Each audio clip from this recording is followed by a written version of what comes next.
want me to start out with that I have seen? Yeah. Okay. You believe it? Yeah, I definitely believe it. Okay. I'm ready when you're ready. I don't think any organizing, even in this textile strike, I don't think any organizing is ever wasted. When you go into somebody's home, and I'm going to give you an example of that. When you go into somebody's home and you were talking, at that time, of course, the whole family was there. We were talking to this individual who was working in the mill, but the whole family was there. You sow that little seed there.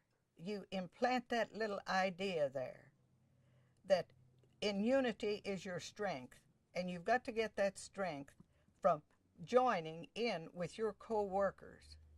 So you have left that little idea there. And I can give you an example of one. I talked to a woman here about trying to get her to join the union. We were trying to organize another mill here, the standard knitting mill, in fact. We were trying to organize that mill, and I had talked to her, and she said no, not under any circumstances, that she wouldn't do that. For one thing, she didn't think it was the Christian thing to do.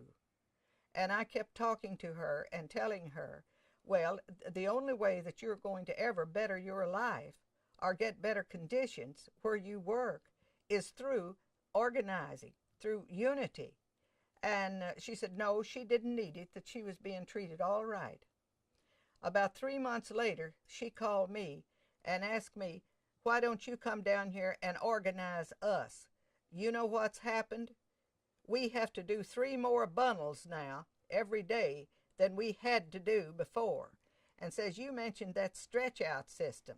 Said, is that what they're doing? And she said, how do I join the union?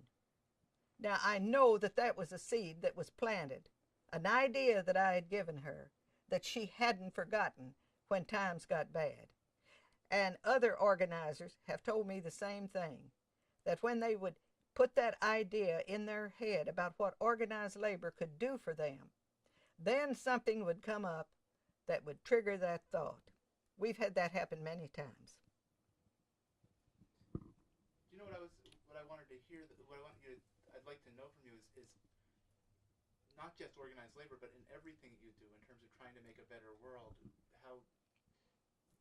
How you keep that up and how you kept that spirit up, and maybe how much of that comes from what you've done, what you did back in 1933, 34.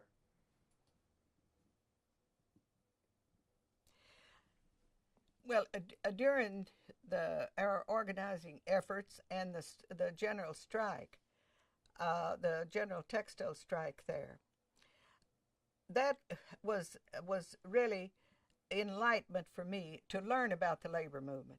I didn't know anything about the labor movement. I thought there must be a better world out there. And after I joined the union and listened to these different organizers talking about it, I realized then that, like the old song goes, nothing is feebler than the strength of one. But when you're united, then you have some power to do something. So I've been interested in other than the labor movement, I've been interested in other organizations that are trying to do something for people. But the labor movement put that idea into my head. I got my ideas there because I didn't know how. I knew that I wanted a better life, but I didn't know where it was coming from. Does that answer? Did that answer? Yes, ma'am. And what were those other organizations that you got involved in? Oh, let's see, I've got my list in there.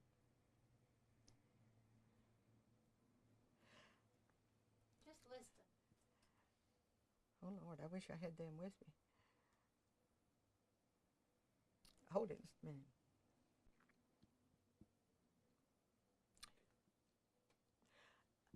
There are many organizations, not just organized labor, not just the labor movement, but there are a lot of organizations, more so today, I think, than we've ever had, that are trying to do something to help people.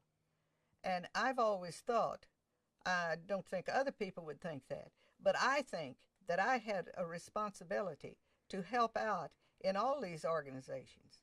Like, I think the League of Women Voters, I'm a member of it. They're trying to get people to the polls, which is a good organization. And I'm on the board of directors of our nursing homes here because I think I can help there. Maybe I will have an idea that can help those people. I'm a board member of the National Council of Senior Citizens. I've helped out there. I'm affiliated with the Beck Cultural Center here, which is a black organization to promote a better way of life for the black people. So I feel that I have a responsibility to do what I can to help wherever it's needed. What about that other community group? Sick. Knoxvillian Sick? Sick. And Highlander? Sick. I wish I had my list in here. Well. No. You want to put this one down? You know, sure. We'll put that down, and I do Yeah. have a couple of You things can to ask. you can edit it out. Okay. Okay. You can Oh, just list them, Lucille. Don't worry about the editing. Just Okay. you can just throw these organizations out. Okay. Ready? I also belong, and I'm on the board of an organization here called SICK. That means Solutions of Issues of Concern to Knoxvillians. And we use that word SICK all along with that. Well, SICK has been involved very much so lately with something that will never affect me personally, but I know that it's going to help other people. And what they're interested in right now is helping on infants. That we've had this problem here of a prenatal care is really what we're working on. That's something that'll never affect me personally, but I want to see something done about prenatal care so all these babies won't be dying because their mothers couldn't get help. We're working on that now. And I've also been on the board of directors of the Highlander Center, which is an organization that was organized in 1932 to bring about social change. And they've done many, what I consider truly great things. Right now, their major interest, I think, right now, is in environmental issues. And I want to be a part of that. I want to be a part of things that are going to bring about this social change. Were you doing that in 1934? Don't you think on some level it was beyond hours, wages, and working conditions, and it was about Oh, yes. Well, tell me Okay. that. Okay. It was more. Now, in the mill, all we were thinking about there for our 10 hours a night was hours, wages, and working conditions. But there were other things going on in the community that needed remedying too, other than just our livelihood. So it was issues like that. It was at that time that I joined the Democratic Women's Club to become real active in politics. Because as we have stated, your whole life is governed by politics. You get the right politicians in there, then maybe we can bring about all these social changes.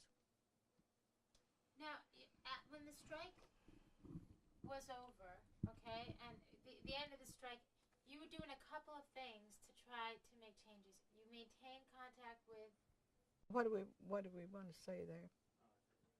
Hold it a minute. With what you were doing here locally, I mean, in terms of your organization. I mean, the local union that you were maintaining. Did you work towards getting that Wagner Act in place? You said that they learned a lesson, that they needed teeth, that there was legislation that needed teeth. That's right. We realized after the strike was over that we needed legislation that had more teeth, legislation that could be and would be enacted. And the Wagner Act was one of those. And we worked on that. We wrote letters, we sent telegrams, we contacted our senators and congressmen to try to get that law passed. And I think some of our people who had become accustomed during the strike and before of writing letters, I think, because I never have thought that our strike was completely lost. because of the ideas that we had left with people, that it was not completely lost. They had learned something there, that they did have some power. The strike empowered them to a certain extent. That we did write these letters, we can do this again. And then the Wagner Act gave them a lot of encouragement. That got people interested in politics that I think would not have been before. Does that answer? I think that we probably let me just think for 1 second. The only question is, do we need to read that over? I remember a phrase from either Section 7A or the Wagner Act that said, workers shall have the right to organize and bargain collectively without fear of discrimination. Now, is that the Wagner Act or Section 7A? You know what? That's Section 7A, and I think you should say it just like that in a very emphatic way. And I know that that'll be a very useful piece for us. Well, we said it. One more time, Lucille. Well, what did I say? You said, I remember one phrase, and it meant a lot to me, and it was from Section 7A. And put it 7A? Yeah. And leave out the Wagner Act? Right. Okay. I think we said that before, but... Oh, yeah. Okay, you ready? I remember one section from 7A, and we all did, because that was one that truly concerned us. And it went like this. Workers shall have the right to organize and bargain collectively without fear of discrimination. And when Section 7A, until we got the Wagner Act, that was really not enforced. There was discrimination. But after the Wagner Act, I think the discrimination started to ease off. And is that something that you feel that Southern Textile Workers helped put in place in some way? Yes. Would you say that I can take pride? I could say, yeah, the Southern Textile, out of that strike came this. Or, Could you say that? One of the good things, I think our organizing was one of the most helpful things, because we were sowing that seed. But another one was that we helped to get the Wagner Act passed.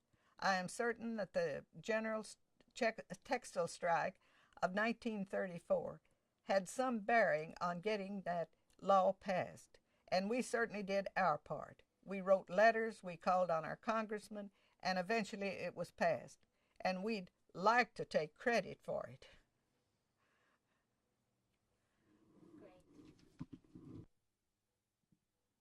Like a story. Let's cut that off just a minute. I don't have to put dates in there to get them straight. Because what happened, let's see. We lived up there above Strawberry Plains, up there in Jefferson County. My father had a little general store up there. And because there was no high school in that area, he wanted to move to where we could go to school. And we moved to Dayton, Tennessee, where they had the Scopes trial. But we had left down there. We only stayed down there 1 year, and then we moved to Knoxville. And the worst mistake that anybody could have ever made was my parents and our family moving from the country. Because we moved into Knoxville, and he had lost everything through trying to set up a store in Dayton, Tennessee.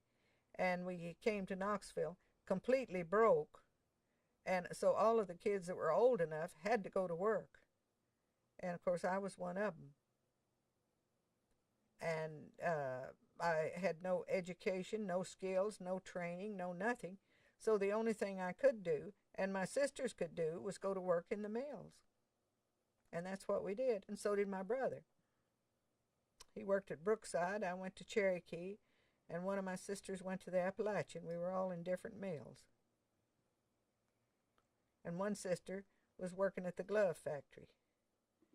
And after I became so active in the union at Cherokee, she was fired from her job just because she was related to me, and I was this terrible, violent person.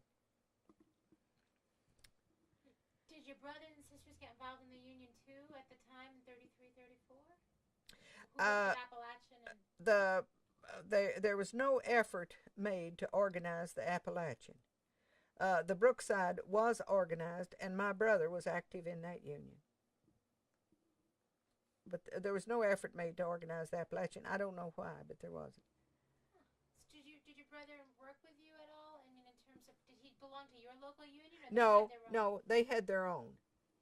They had their own. Great. Okay. That's what. Now, I have one other question, and this is this. Like I told you, we went from a lot to one town to another town, and you might think that the union movement has made a lot of strides, and maybe they've had. But one thing that they've had a tough time doing is really dealing with the fear that is still very, very much present about unionism.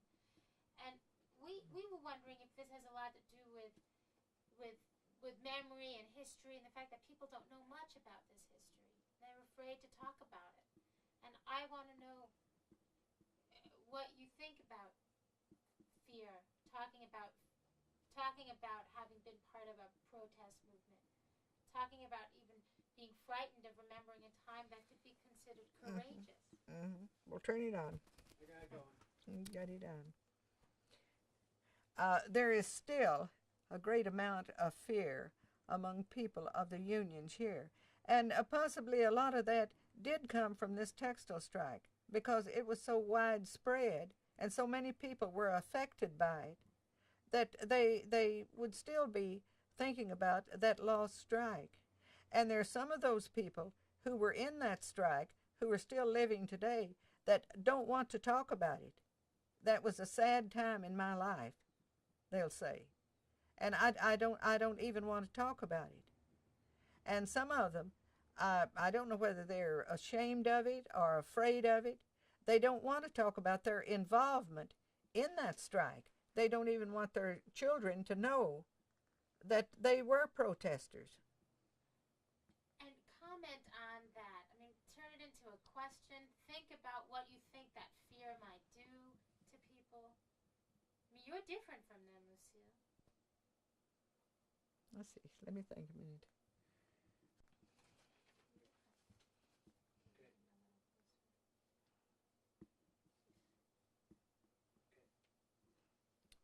I'm sorry that those people have that fear of unions even today, because I think it hinders them from realizing that they have the right to organize and that it is perfectly legitimate to belong to a union now.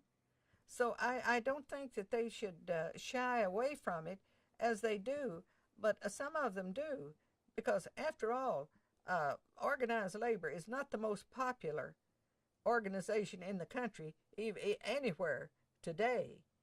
And many people, I think, possibly from that textile strike and of what happened other places, we didn't have violence here, but they did have other places, that it's made them think that possibly all unions are like that. And they just rather forget that they had any involvement in it. I don't understand it. I don't see why they did, but that is the way it is. Let's try one more tact, which is start with, I'm not afraid to talk about what happened. I'm not afraid about the past. I'm not, something to that effect, that I'm not afraid. Because you're different, and you stand out. But you're I'm one different. of not many, and it's real important.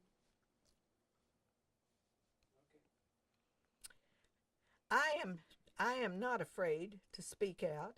I was not afraid to speak out in 1934. And I actually feel sorry for these people who are afraid to speak out. I think they might have good ideas and good opinions on things, but they're not worth anything unless they tell their opinions to other people and give their ideas to other people. And I don't know why they would be afraid of it. Possibly they're ashamed of the fact that they worked in the cotton mills. I don't know why, because it has certainly never bothered me. I don't care for talking about it. I was in that. I've been in other battles. I am still active in organizations, and I have always spoken out. And I don't know why these people would fear that. The Constitution even gives you the freedom of speech. So why don't they use it? Why don't they use it? Yeah, why don't they? I don't know, do you? That's great. Wonderful. Thank you. We want to create a scene of you getting into your car because we're going to drive around town with you. So if you could just walk from where you are into the car, open the door, sit down in the driver's seat, we'll just film that happening.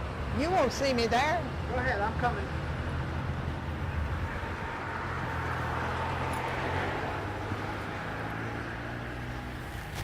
I don't think it'll be very good because I had to put my hand on the...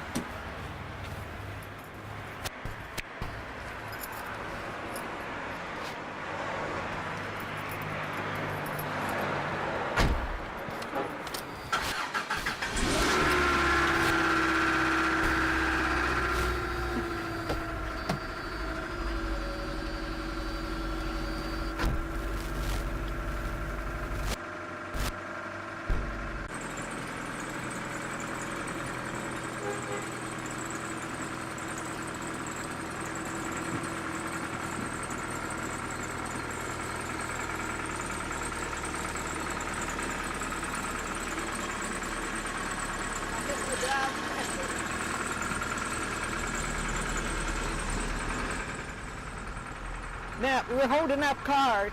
You're holding up cars. But wonder what you're going to do with these pictures. Well, you're going to be very surprised to see how. Well, I'm, So, Lucille, we want to drive around the neighborhood where you live. how's that? That's wonderful. All right, we're turning now.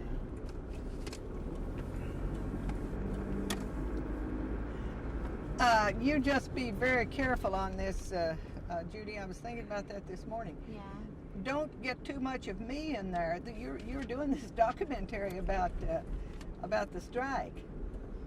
Don't make it look like an individual there. That's what I was afraid of. Oh, no. No. Because you didn't do it by yourself. Absolutely not. Absolutely not.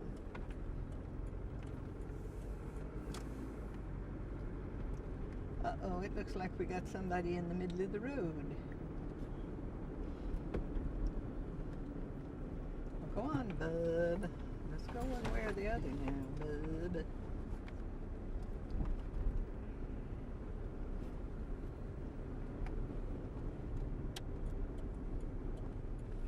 Ooh, I don't think we need that heat, do we?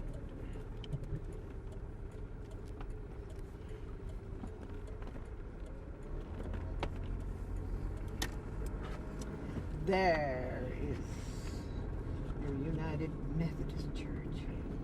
What about that? At one time, Knoxville had more churches per capita than any place in the United States. We have really got the churches.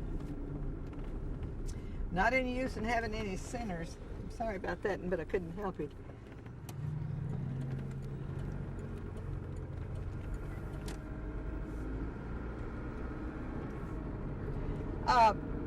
Judy, you've been over to that Cherokee Plaza that they turned that mill into, haven't you? We could drive by there. Let's go, take us on a little tour. We'll go past the Labor Temple. Okay, well, that'll be on the way back.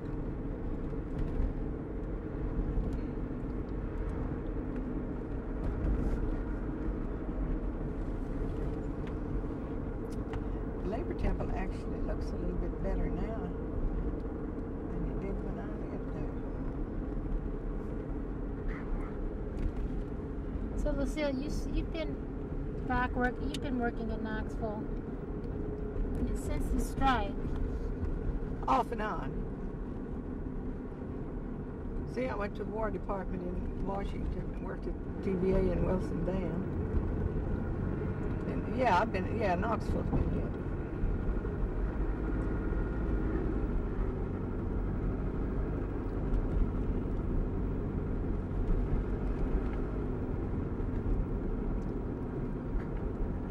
we moved there to Cecil in 1944. I think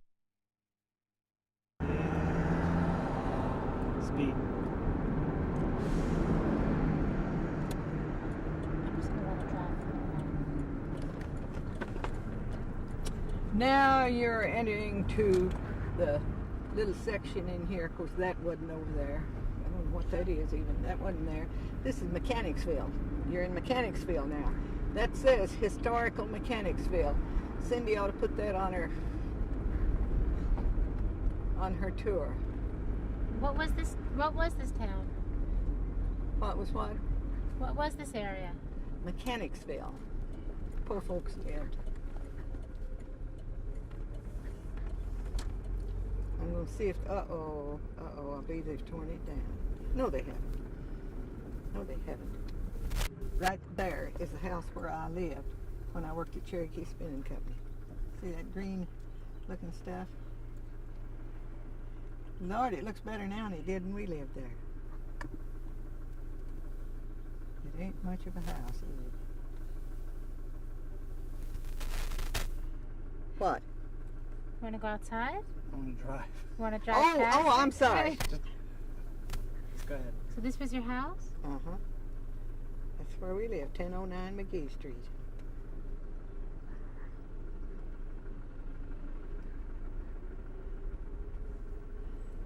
And there was a beautiful house here.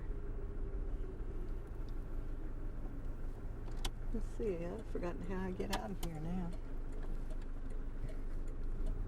See, we didn't have these roads. This wasn't here at all. I don't even know what this big building up here is. I think it's something I'm going to have to go up in there and turn around. What is that? Maybe we could drive by that house again too. Okay, I'm going to turn around right here. Isn't it all right in the back? At one time, these were real nice houses here.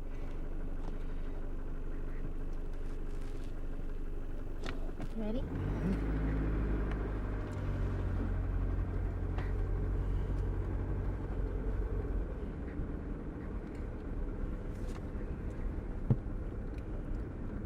So this was your neighborhood? Mm-hmm. This is Dedrick Avenue here and that was Moses School, and now that's turned into office buildings and things like that. And after I started working at TVA and we got a little bit more money, we moved up here on Dedrick Avenue. Oh, that house is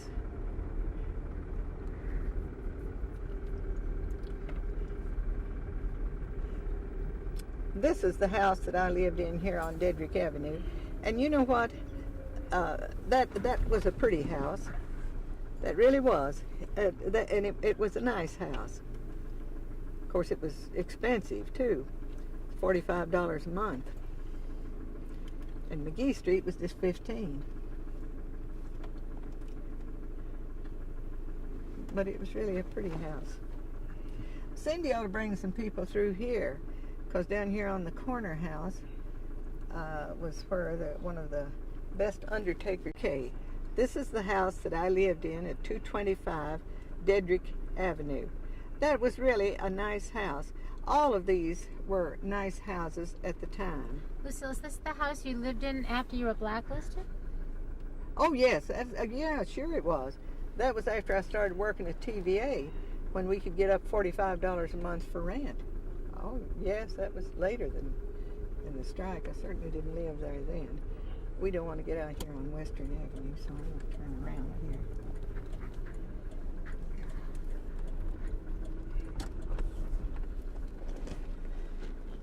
So as we drive by, Lucille, maybe you could tell us that, this was the community where were there a lot of Cherokee workers who lived around here? Not a whole lot. They lived a little closer to the mill. There's one more car coming. Yeah, am I all right? Yep. You all are seeing now, I'm not.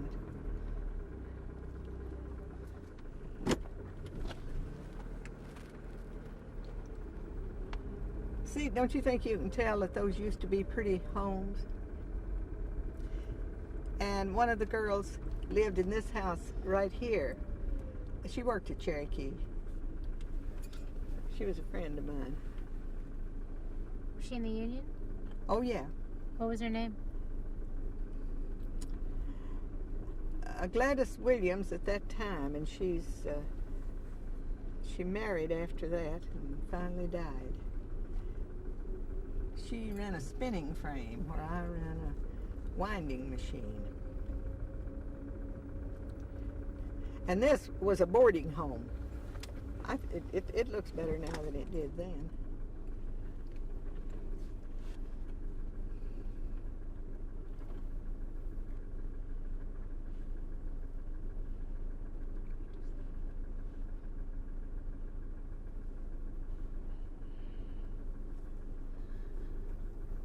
So Lucille, this was the neighborhood that you. Now, Lucille, did the neighborhood? Did these folks know what you were doing? I mean, can you talk about your neighborhood at the time? I'll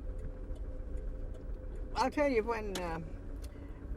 I think they knew what we were doing and all. But there wasn't much said about it until that story came out in the paper about me being a communist. Then I think they all got kind of suspicious of me, and I don't blame them.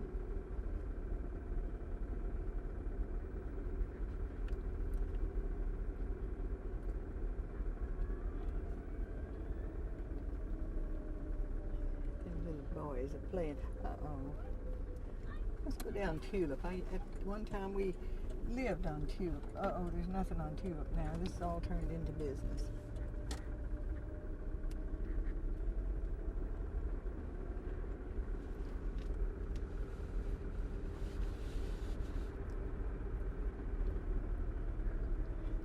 All these things I didn't.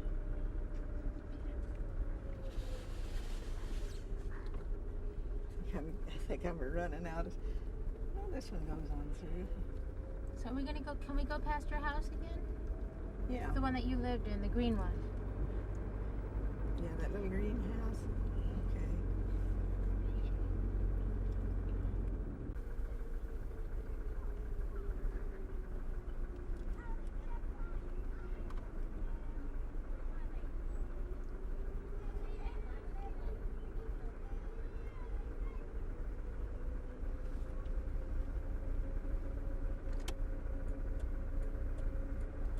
This whole area in here was known as Mechanicsville.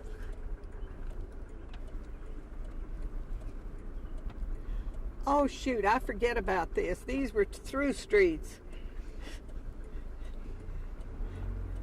I forget about it. I'm running right into them. See if I can get back out of here without turning around. I bet I can't. Nope. See, none of this was like this when I lived over here.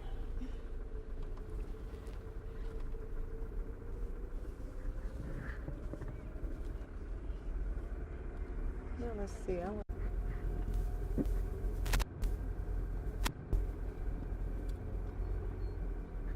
Well, you can tell there's blacks and whites. At the time we lived here, there was nothing but whites. But you can certainly tell that there's blacks living here now by the kids.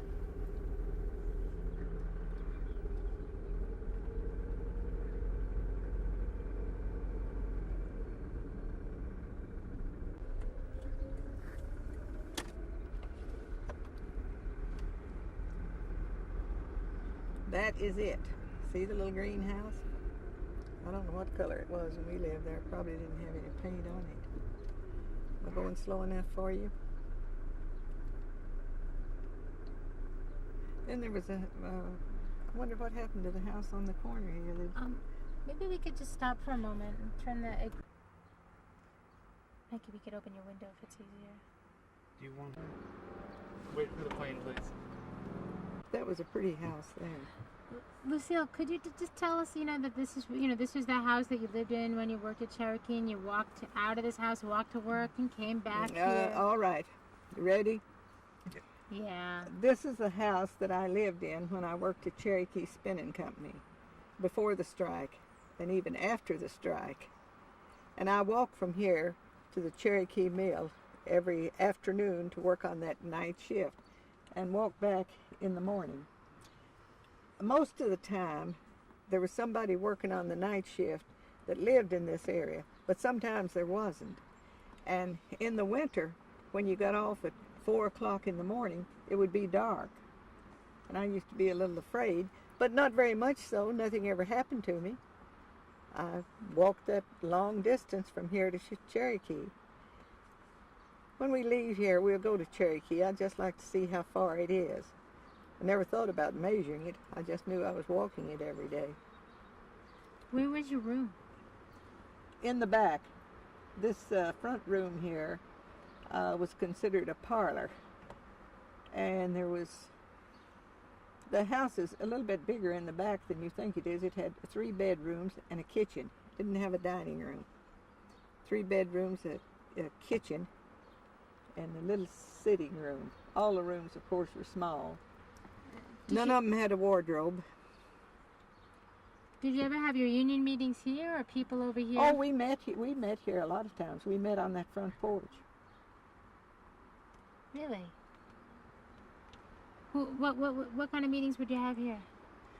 Committee meetings and just general meetings. We had to have somewhere to go to talk at night, so sometimes we'd come here and sometimes we'd go to other people's homes.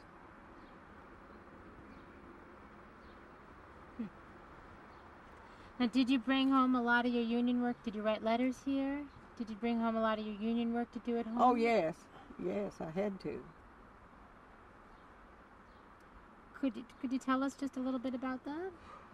Let's see, what can I say about that? You could say, I sat down and spread out on the kitchen table and Yes, and I used our kitchen table for an office to write letters and to keep up with the membership, to keep up with their addresses. Very few had a telephone. We didn't have a telephone here.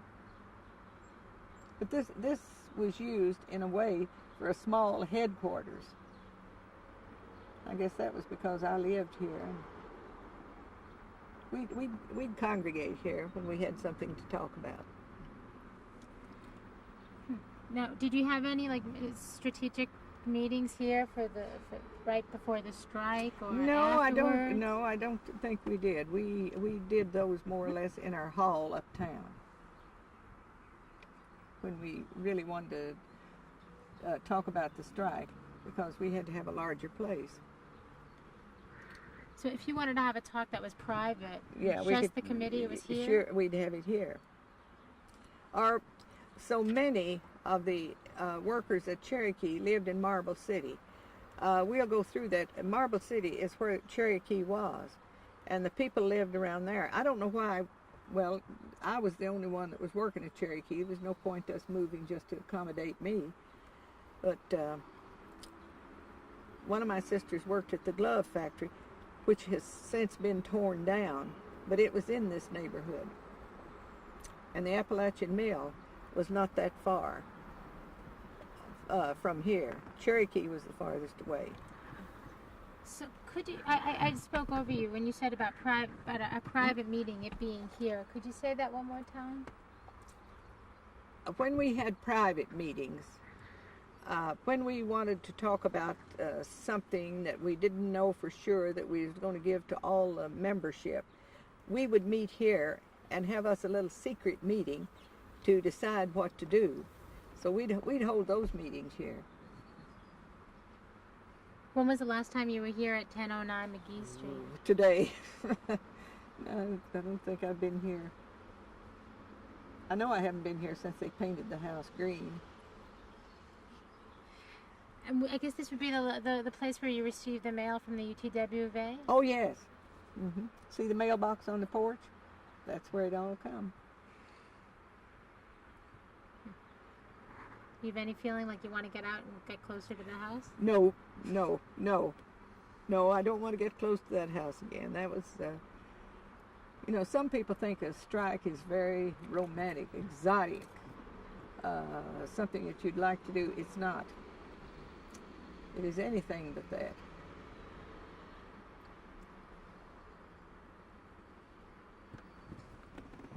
All right. All right, have we got the house? We'll drive by.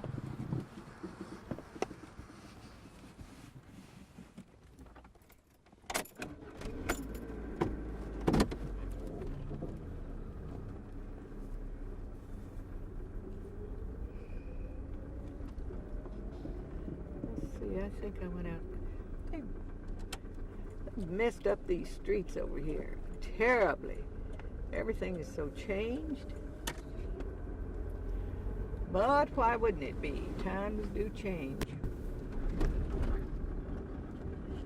I always thought that was a pretty... Go ahead, hey. Let her go slow. Well, see, this one's for sale.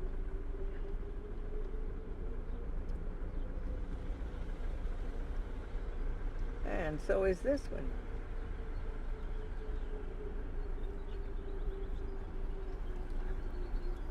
I think this one with the fence is pretty, although I don't particularly care for that color.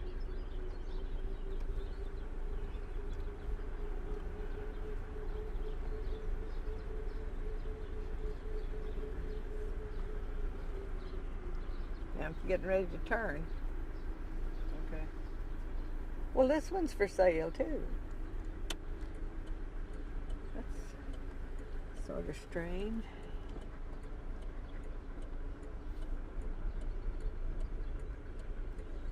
Should we go a little faster, Maggie? Okay. Okay. So we can pick up a little steam.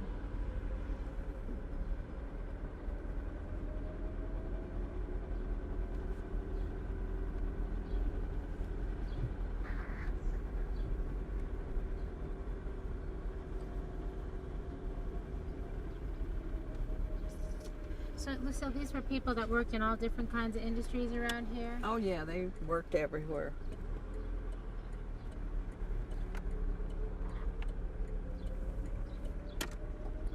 Gee, I can't imagine all this stuff for sale in here. Maybe people are getting more plentiful. They're moving to a better neighborhood.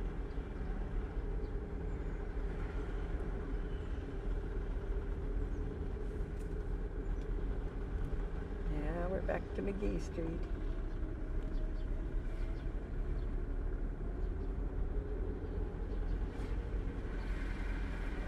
Maggie, why don't you get...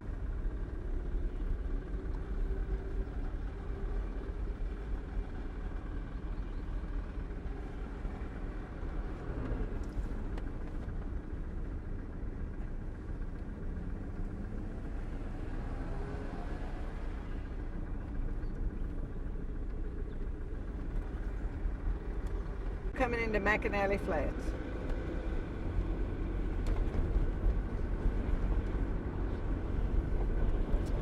McAnally Flats, that was nigger town.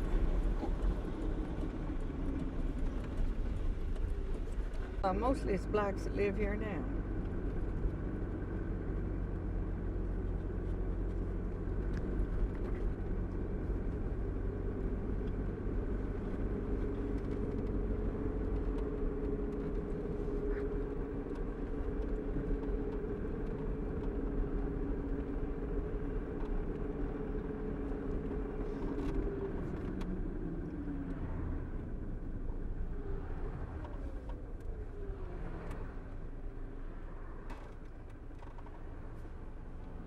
Whoa, you know it's 3:30? 3:30. What have we done all day?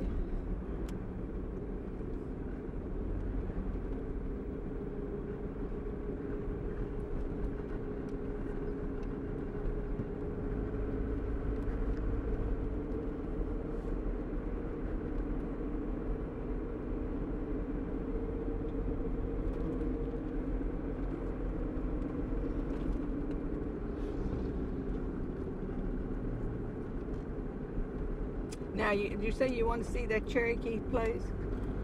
Sure, then we'll come around and go past sort of your more modern, the part of Knoxville that you work in now.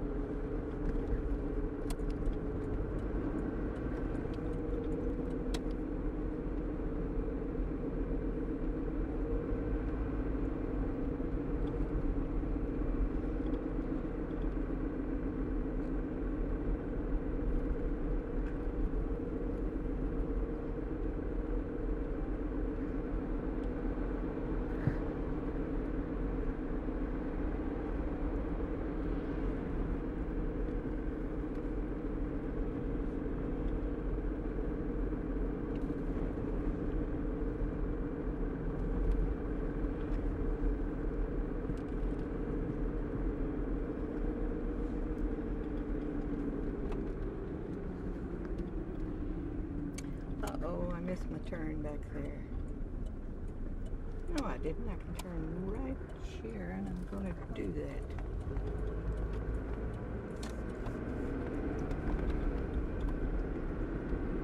Ooh, have we got the heat on? Seems hot, doesn't it?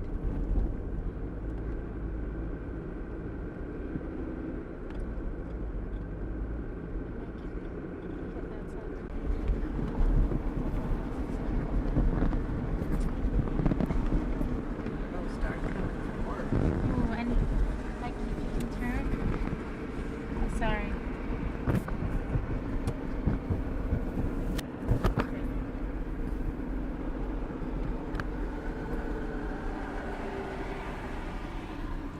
Okay, right over there is Cherokee Spinning Company. It's called Cherokee Plaza now. Can you tell us about the Cherokee Company as we pass by again? Okay, that was the Cherokee Plaza right here. They call it Cherokee Plaza now. That was private driveway. Well, we're going to go in the private driveway. This was Cherokee Plaza. But all of this was not here.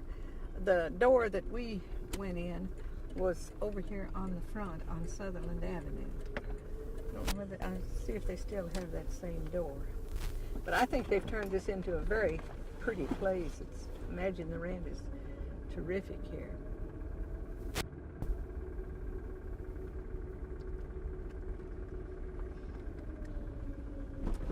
Whoops. Can't help that. There.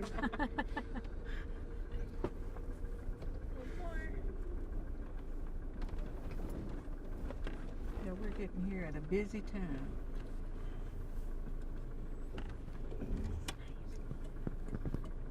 Yeah. You know, Lucille, if you Was the Wait, hold on. where the gate was. Could you say that again?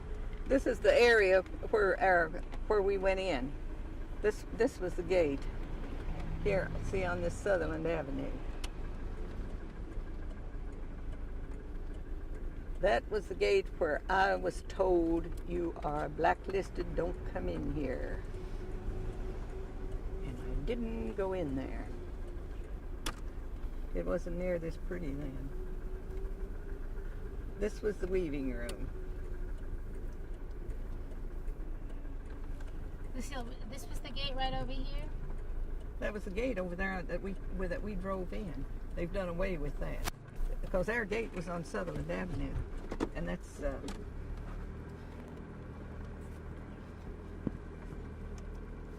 Wait, I keep getting this. Can you just tell, as we slowly go by, can you tell us again about that gate? About coming back to work? Did all the people line up over here? Yeah, they lined up at that gate that was about.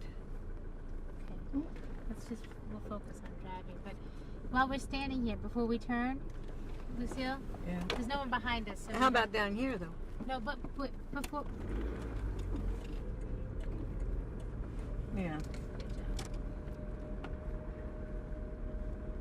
The gate was in this area right here. That's where we went in. That's where we gathered at the gate waiting for the whistle to blow.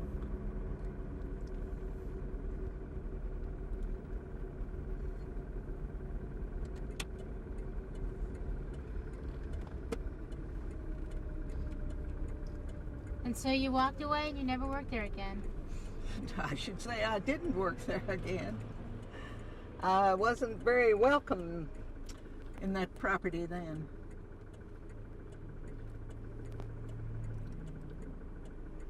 But all of this was residents down through here.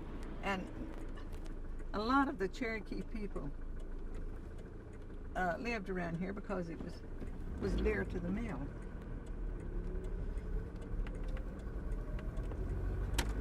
How does it feel to even drive by there and see that where that gate Oh, goes? I've long since put the sad part of it out of my mind.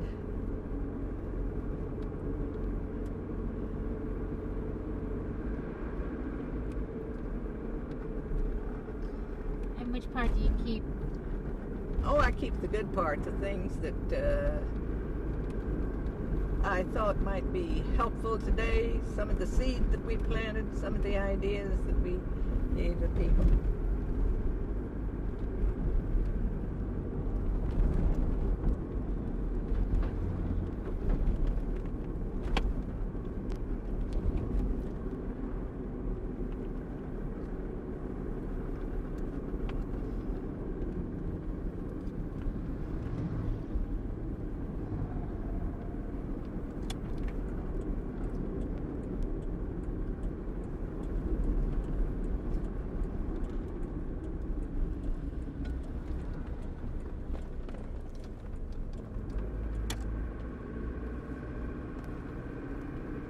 All of this, none of this was here when I worked there. None of it. This was all still considered University Avenue, McAnally Flats, where the blacks lived.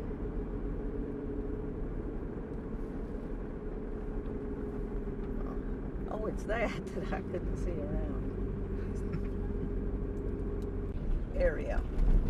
Mechanicsville, Lonsdale, Beaumont. Well, Bub, thanks for giving us a signal there. Crazy or what? I'll tell you when you're driving, you don't have to worry about your driving. It's the other guy, isn't it? Lucille, you want to pull up your window? Why, is it getting too cold back there? Yeah. Okay. How's that? Good.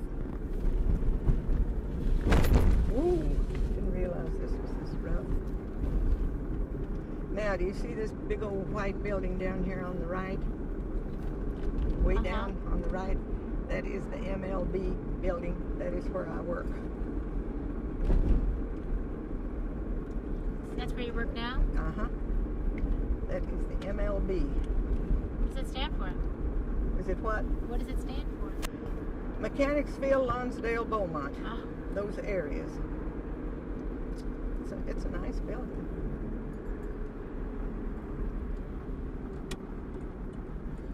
That's it. That's the back of the building. This is where you work now. Uh-huh. This is him. See, MLB building?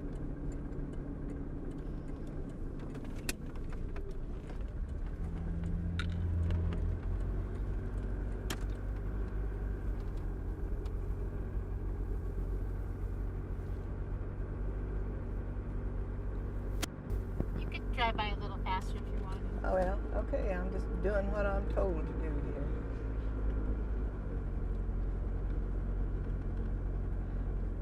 Now, you got enough of building?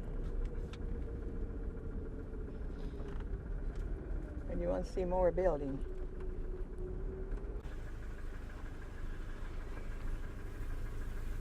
Anybody back of us? That's the entrance right there. Okay.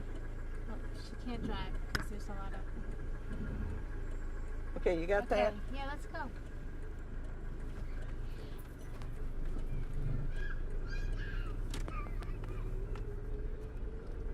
A lot of these people are leaving.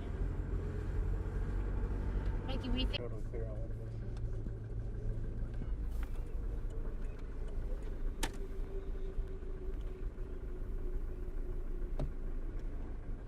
Okay, go ahead.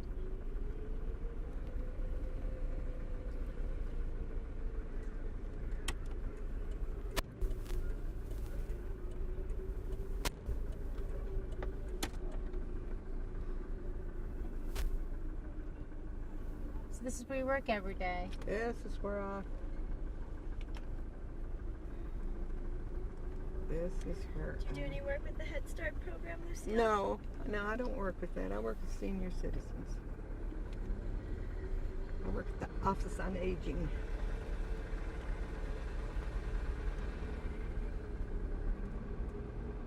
Organizing. They named that MLB, Mechanicsville, Lonsdale, Beaumont, because that's the three communities around here. That's the low-income communities of Knoxville, other than East Knoxville where the blacks live.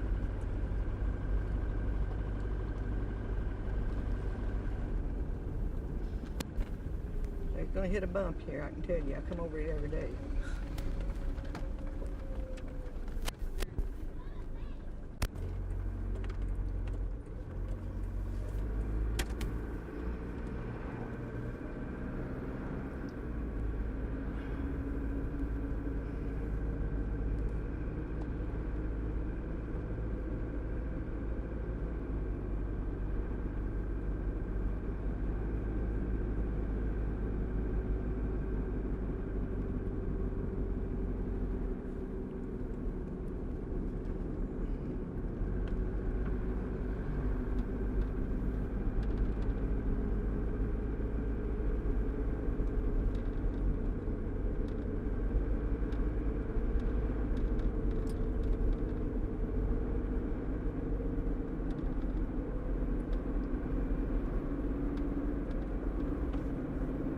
See, we're going back a different way to what we come out here. We come down University Avenue, and we're going back here in Beaumont right now. And I showed you where Mechanicsville was. That was where I lived. Becky, why don't you get the other side as we drive by?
Right down here, you are passing the old Brookside Mill.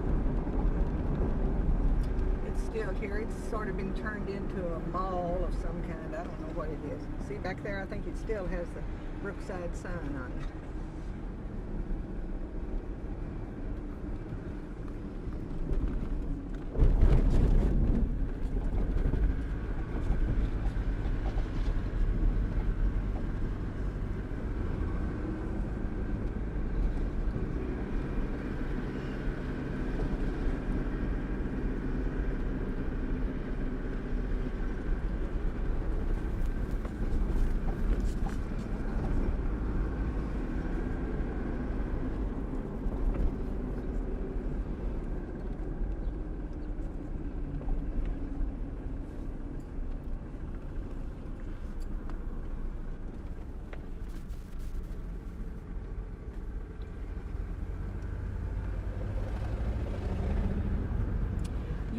Judy, aren't you going to have an awfully long documentary? All that Eula stuff in there, and me, and who else you got? Well, we got some of the folks that you worked with. Remember Foots Weaver? Yeah. Whole Foots died. We got Rosa Mae King from North Carolina. Everyone's going to give a little bit, Lucille. Well, I certainly hope so. I certainly hope so. Everyone's going to do his little part. And then we're going to do the Lucille Thornburgh story. Yeah, we're not going to have much now. Let's don't put much in there because you need. If you got all that stuff from Eula, you've got a probably a. If you don't watch it, you're going to get it too long. And that's like storytelling and all this other stuff. You get it too long, they won't use it. And this is Love Towers. That's one of our low-income senior citizens high rises. It's a nice one too. Were these old mill houses All these through here were before. for Brookside? This is Lonsdale. Brookside and Cherokee, we walked